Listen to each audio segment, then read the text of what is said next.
Bonjour Léa, bonjour à toutes et à tous. En ce jour de Lag BaOmer, Lag BaOmer ça veut dire le 33e jour du Homer, nous avons en effet derrière nous 32 et nous avons devant nous 17. 32 c'est la valeur numérique du mot lève, le cœur, et 17 la valeur numérique du mot tov, bon. Lev tov, le bon cœur, c'est ce qu'avait donné un élève de Rabban Yochai ben Zakkai comme la meilleure chose, et c'est l'enseignement qu'avait retenu Rabban Yochai ben Zakkai comme celui qui était le meilleur, parce que Lev, c'est le cœur, la Lamed, c'est la dernière lettre de la Torah, le Bet, la première lettre de la Torah, et que tout est résumé dans cela, et c'est un jour de dévoilement. Alors, le jour de disparition de Rabbi Shimon Bar Yochai, pas évident, parce qu'en fait, il y a deux versions dans le prix Etzraïm. Dans certains livres, il y a marqué Yom Shemet Bo Rashbi, le jour où est Niftar Rashbi, mais en fait, d'autres versions nous disent Yom Simchat Rashbi. C'est dans le mot Shemet, si vous rajoutez un chet entre le même et le tav, au lieu de dire Shemet, qui veut dire qu'il est mort, ça va être Simchat, la joie de Rabbi Shimon Bar Yochai. Et en effet, Rabbi Shimon Bar Yochai va ordonner qu'on fasse la joie ce jour-là. Est-ce que c'est le jour de sa disparition? Pas évident.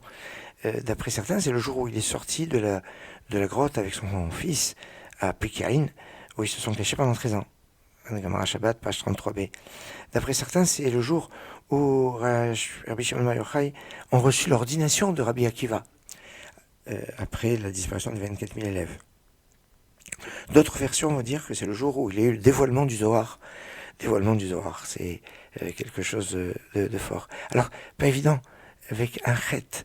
Est-ce que Yom Shemet ou Yom Simchat, le chet qui évoque le Hametz, qui a été proscrit à Pessah et qui va être nécessaire à Shavuot, puisqu'on doit avoir l'Echem Abikurim, Hametz Tafena, Bikurim Tafena, ils doivent être faits de Hametz. Alors il y a quelque chose. Sachez qu'à une époque, on considérait comme le jour de Lag BaOmer, comme un jour de jeûne.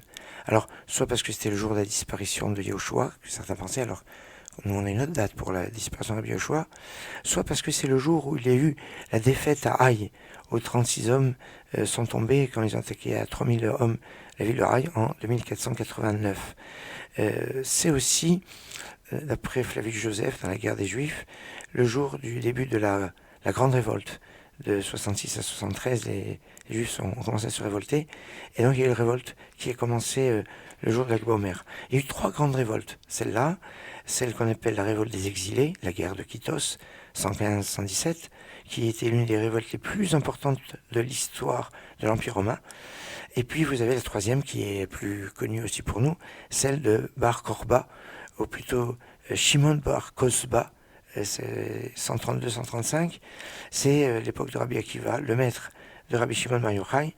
Et d'ailleurs, on note dans les livres une victoire, justement le jour de Lag BaOmer, dans la suite de ces combats.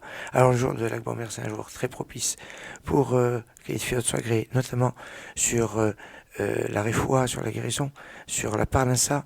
C'est d'après le Khatam Sofer le jour où on a commencé à recevoir la manne, puisqu'il y a eu 3 jours depuis le moment où on n'avait plus de matzot à manger, on en avait mangé pendant 61 repas, et puis après ça s'est arrêté. C'est là le lien avec Pessah qui permet Pessah Sheni au 14 Iyar, et donc 3 jours après, c'est-à-dire aujourd'hui, on a commencé à recevoir la manne, et si on a reçu la manne, c'est le jour où Moshe Rabbeinu a institué la première bracha du Birkat Hamazon, Birkat Hazan.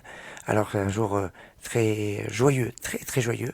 C'est le jour de la semaine où tombe Lag BaOmer, qui était le jour de la semaine où est tombée la fête de Purim, mais aussi Kippourim, parce que c'est la splendeur de la splendeur, c'est Aaron, le degré d'Aaron, dans le degré d'Aaron, un petit peu à l'instar de Kippour, où le Kohen Gadol rentrait dans le Kodesh HaKodeshim, dans le Saint des Saints. Donc un jour qui ressemble à Kippour, un jour qui ressemble à Purim et Kippourim, le lien est intéressant, et il passe par Lag BaOmer, avec les enseignements du Zohar qui sont comme l'âme de la Torah, alors que les histoires du Zohar, c'est comme les vêtements de la Torah, et les lois, les halachot, c'est comme le gouffre, le corps de la Torah. Alors, il faut savoir le comment du pourquoi, et pas seulement quoi faire, mais pourquoi. Ça, c'est ce que nous enseigne la Kabbalah. Et à travers les siècles, que ce soit le Ramban, Nachmanide, que ce soit le Ramchal, le Maharal de Prague, le Rav Kook, enfin, tous ces rabbinim ont été irrigués par la sagesse de la Torah, du Sod, du secret. Excellente journée et bonne fête de Lag BaOmer.